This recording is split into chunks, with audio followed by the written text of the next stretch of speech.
Basic structure of constitution గురించి నేర్చుకుందాం.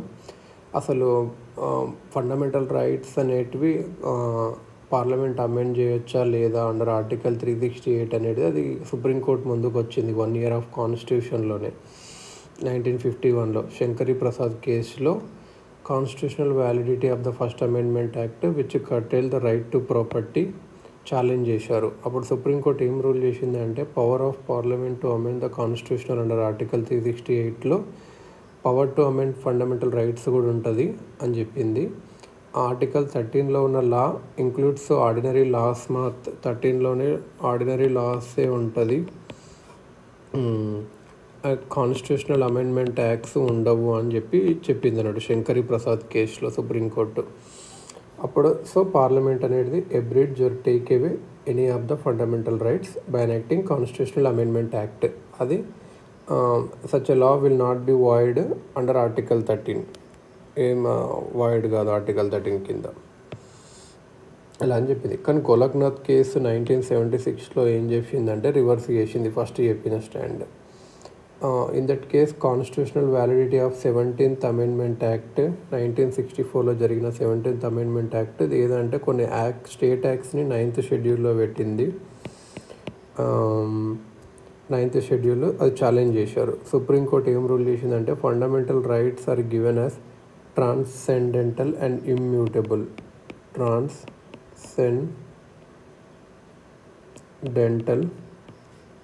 and immutable position, and hence the parliament cannot abridge or take away any of these rights. Constitutional Amendment Act కూడా ఒక law within the meaning of article 13. Article 13 కింద ordinary లా వస్తుంది, constitutional amendment కూడా వస్తుంది అని ఇది చెప్పింది Golaknath case. So parliament cannot abridge or take away any of these rights. Constitutional amendment కూడా అని చెప్పేసింది. Hence would be void for violating any of the fundamental రైట్స్ని వైలేట్ చేస్తే అలా ఆ సిఏఏ వాయిడ్ అవుతుంది. పార్లమెంట్ ఎలా రియాక్ట్ అయిందంటే సుప్రీంకోర్టు జడ్జిమెంట్స్ గోలక్నాథ్ కేసులో ఎలా రియాక్ట్ అయిందంటే by enacting 24th amendment. Parliament ఏం చేసింది అంటే 24th అమెండ్మెంట్ యాక్ట్ 1971 ఇచ్చి ఈ యాక్ట్ ఏం చేసిందంటే ఆర్టికల్ 13ని ఆర్టికల్ 368ని అమెండ్ చేసింది. Declared that parliament has the power to abridge or take away any of the fundamental rights under article 368 and such an act will not be a law under the meaningful of. ఇది ఏం చెప్పిందంటే 368 కింద fundamental రైట్స్ని తీసేయచ్చు అని parliament చెప్పింది. పార్లమెంట్కి ఆ power ఉందని చెప్పింది. ఇంకా ఈ కాన్స్టిట్యూషనల్ అమెండ్మెంట్ అనేది ఆర్టికల్ 13 కింద ఉన్న లా కిందికి రాదు అని చెప్పింది. కాకపోతే ఇట్లా ఫస్ట్ శంకరీ ప్రసాద్ కేసు, తర్వాత గోలక్నాథ్ కేసు అయిపోయిన తర్వాత 1973లో కేశవానంద భారతి కేసులో ఏమైందంటే సుప్రీంకోర్టు ఏదైతే గోలక్నాథ్ కేసులో చెప్పిందో అది ఓవర్ రూల్ చేసింది. It appealed validity of 24th amendment యాక్ట్ని 24th అమెండ్మెంట్ యాక్ట్ కరెక్టే అని చెప్పింది. ఇంకా ఏం చెప్పింది అంటే పార్లమెంట్కి పవర్ ఉంది abridge or take away any of the fundamental rights. కానీ same time it laid down a new doctrine of basic structure. ఇక్కడ డాక్ట్రైన్ ఆఫ్ బేసిక్ స్ట్రక్చర్ వచ్చింది. Constituent power of Parliament under Article 368 does not enable it to alter the basic structure of 368 కింద basic స్ట్రక్చర్ని చేయలేము అని చెప్పింది అన్నట్టు. పోతే fundamental రైట్స్ని ఇవ్వచ్చు. Constituent power of Parliament does not enable the basic. This means that the Parliament cannot abridge or take a fundamental right that forms a part of the basic structure of Constitution ఇది అన్నట్టు. Doctrine of basic structure of Constitution was reaffirmed and applied by Supreme Court in Indira Nehru Gandhi కేసులో కూడా ఇది 1975 అక్కడ కూడా వాడారు. ఈ కేసులో supreme court invalidated a provision of 39th CAA amendment act which kept the election disputes involving the prime minister and the speaker of Lok Sabha outside the jurisdiction of courts. Indira Gandhi ఏం చేసిందంటే 39 అమెండ్మెంట్ యాక్ట్ ప్రకారం ఏం చేసింది అంటే తను ప్రైమ్ మినిస్టర్ కానీ speaker కానీ కోర్టులో ఛాలెంజ్ చేయకూడదు ఎలక్షన్ అని చెప్పింది. ఇది కొట్టేసింది అన్నట్టు. Jurisdiction. The court said that this provision was behind amending power of parliament as it affected basic structure of constitution అన్నట్టు. దాని తర్వాత పార్లమెంట్ ఎలా రియాక్ట్ అయ్యింది అంటే reacted to this judicially innovated doctrine of by enacting 42nd amendment act తెచ్చి ఈ act ఏం amend చేసింది అంటే 368ని అమెండ్ చేసింది. ఏ లిమిటేషన్ లేదు కాన్స్టిట్యూయెంట్ పవర్ ఆఫ్ పార్లమెంట్ మీద. And no amendment can be questioned in any court on any ground including that of the contravention of అట్లా చెప్పింది అన్నట్టు. ఏ కాంట్రవెన్షన్ ఫండమెంటల్ రైట్స్కి వచ్చినా సరే కోర్ట్ క్వశ్చన్ చేయకూడదు అని చెప్పి. హౌఎవర్ సుప్రీం కోర్ట్ ఏం చేసింది అంటే మినర్వా మిల్స్ కేసులో 1988లో ఇది కరెక్ట్ తప్ప అని చూసేసింది. జ్యుడిషియల్ రివ్యూ అనేది basic feature of constitution applying the doctrine of basic structure with respect to article 368. Court ఏం చెప్పింది అంటే కాన్స్టిట్యూషన్ అనేది లిమిటెడ్ అమెండింగ్ పవరే ఇచ్చింది పార్లమెంట్కి. పార్లమెంట్ అనేది exercise of the limited power cannot under the exercise of this limit power enlarge that very into a absolute power ఇవ్వలేదు, only limited power ఇచ్చింది.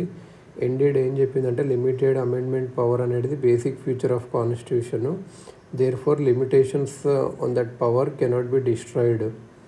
Other words ఏంటంటే పార్లమెంట్ అనేది article 368 parliament cannot under article 368 expand its amending power so as to acquire for itself the right to repeal or abrogate the constitution. So ఏం చెప్పిందంటే under article 368 కింద parliament దానికే amending పవర్ని పెంచుకోలేదు. అది ఎలా అంటే right to repeal or abrogate the constitution or to destroy its basic feature ఈ power లేదన్నట్టు. That done of a limited power cannot by the exercise of that power converted the limited power into unlimited one. ఇంకొకటి next Minerva Mills కేసులో తర్వాత వామన్ రావు కేసులో కూడా supreme court doctrine of basic స్ట్రక్చర్కి అదరయ్యింది. Further ఏం క్లారిఫై చేసిందంటే it would apply to constitutional amendments enacted after April 24, 1973 తర్వాత వచ్చినవి. వామన్ రావు 1973 తర్వాత వచ్చింది. The date of the judgement of Kesavananda Bharati case ఇదన్నట్టు. ఎలిమెంట్స్ ఆఫ్ బేసిక్ స్ట్రక్చర్లు ఏమేమి ఉన్నాయంటే ఇదన్నట్టు.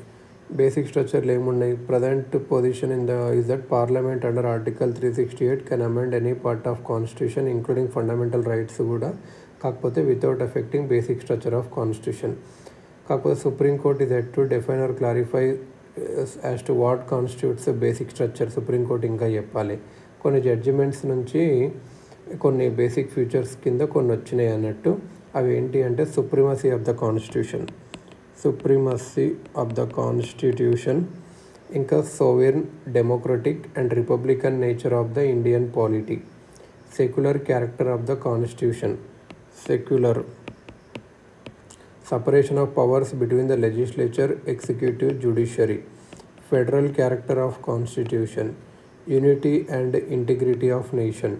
ఇది ఒక welfare state, socio economic justice ఉండాలి, judicial review, freedom and dignity of the individual, parliamentary system, rule of law, powers of the High Court under Article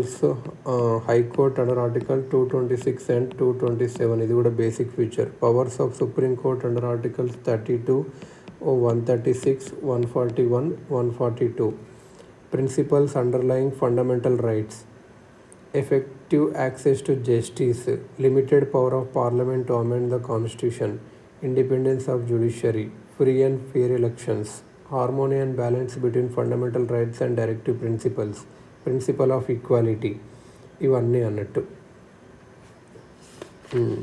so బేసికల్గా చెప్పాలి అంటే సో ఫస్ట్ ఎక్కడ నుంచి స్టార్ట్ అయింది అంటే శంకర్ ప్రసాద్ కేసులో స్టార్ట్ అయింది. శంకరి ప్రసాద్ కేసులో ఆర్టికల్ 13 కింద ఆర్డినరీ లాసే ఉంటాయి, సిఏఏ ఉండరు అన్నారు. గోలక్నాథ్ కేసు రివర్స్ చేసింది. ఏం చెప్పింది? ఆర్డినరీ లాస్ ఉంటుంది, సిఏఏ కూడా ఉంటుంది అని చెప్పి ఇలా అని చెప్పి అమెండ్మెంట్ కూడా సిఏఏ కింద వస్తుందని చెప్పి దీనికి కింద మళ్ళీ మా సుప్రీంకోర్టు అప్పుడు పార్లమెంట్ అమెండ్మెంట్ చేసింది. అమెండ్మెంట్ ఆర్టికల్ 13, ఆర్టికల్ 368ని కూడా చేస్తే పార్లమెంట్కి అన్నీ ఉంటాయని చేస్తే కేశవానంద్ భారతి కేసులో overruled the judgment in Golaknath case, validity of 24th amendment act అని కరెక్ట్ అని చెప్పి,